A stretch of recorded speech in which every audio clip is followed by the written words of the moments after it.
Hello and welcome to a very exciting video. It is finally time to talk about mini Polarthon, the Meltdown.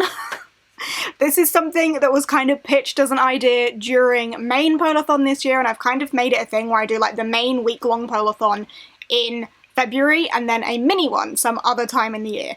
And this year we are doing a summer Meltdown version of Polarthon. If you are unfamiliar with Polarthon and are entirely confused, Polarthon is a readathon that I host based on one of my favourite little subgenres, which is polar fantasy, which is just fantasy set in some sort of snowy, icy, arctic setting with something icy about it and it being a fantasy.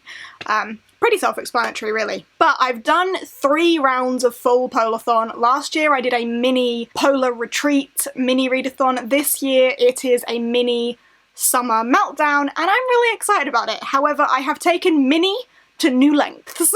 This is a mini readathon. Not quite 24 hours, but also not quite 48 hours.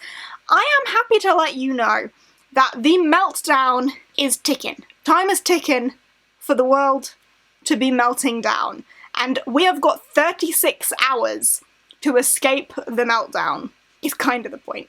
So, when is the meltdown happening? First and foremost, it is happening on the 28th and 29th of August. So it will be starting at the midnight of the 28th, so the Friday night as it hits midnight to become the 28th of August, so the 24 hours of the 28th, and then the first 12 hours of the 29th. So it ends midday, Sunday, the 29th of August. So not quite the full weekend, but not quite 24 hours. And I did this because I wanted it to be little and intense and like on a timer, because the world is melting down around us.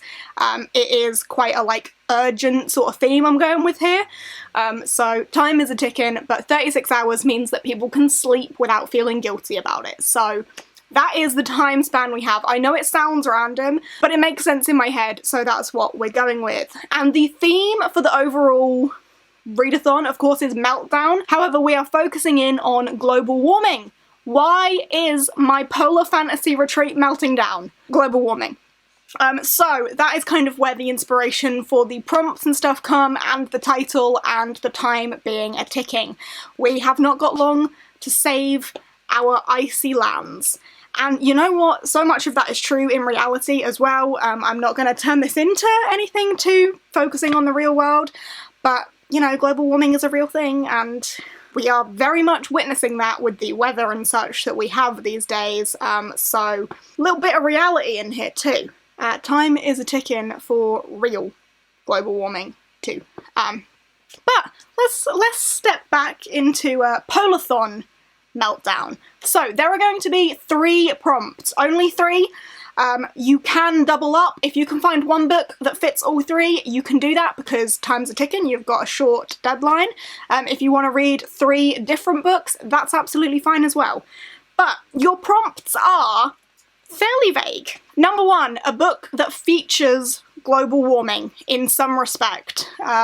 Whether the world that you're reading about is being affected by these sorts of natural disasters as a result of global warming, or whether it's something where the main character is fighting against global warming, whether it's a non-fiction book about global warming, anything of the sort that somehow features global warming is prompt number 1. Prompt number 2 is anything that features weather.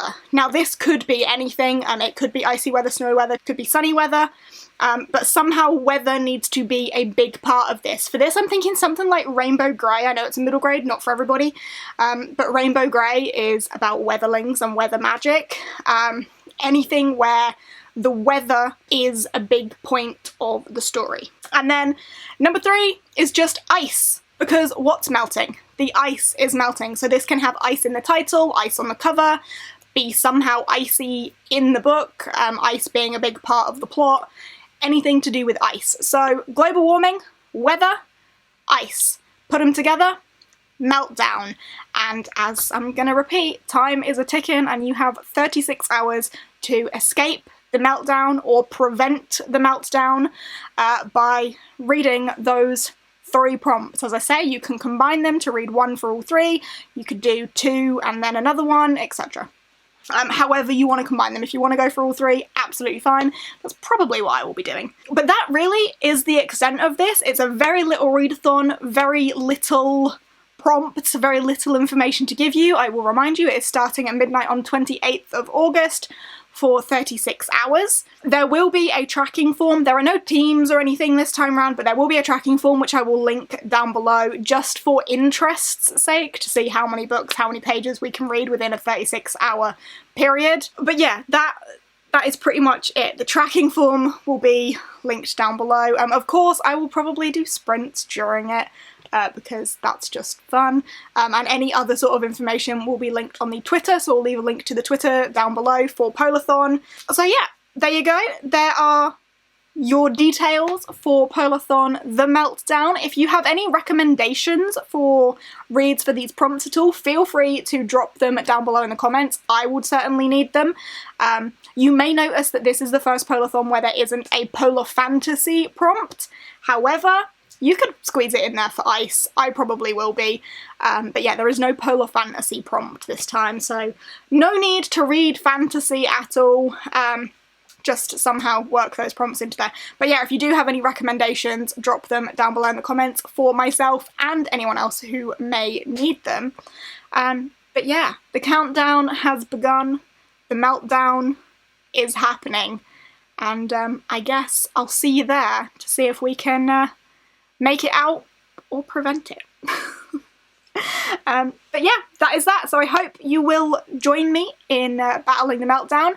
If you've been looking forward to this, I hope that this is something you're looking forward to. Sorry it's not a long one, but I do like to keep the mini ones pretty short. But yeah, that is everything for this little announcement video. So I hope you're excited. I certainly am.